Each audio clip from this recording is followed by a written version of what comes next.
ధరణి వల్ల రైతులు నిద్రలేని రాత్రులు గడిపారని మంత్రి పొంగులేటి శ్రీనివాసరెడ్డి అన్నారు. గత ప్రభుత్వ తొందరపాటు చర్యతో వారి ప్రమేయం లేకుండానే రైతులు శిక్ష అనుభవించారన్నారు.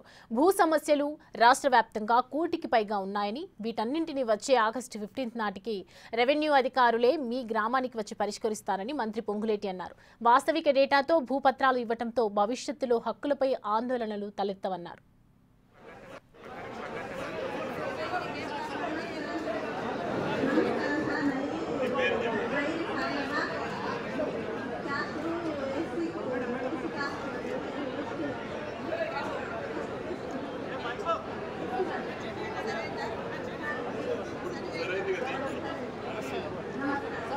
రాష్ట్ర వ్యాప్తంగా ఏదైతే 10,956 రెవెన్యూ గ్రామాలలో ఇటువంటి సమస్యలు కోకొల్లలు ఉన్నాయి.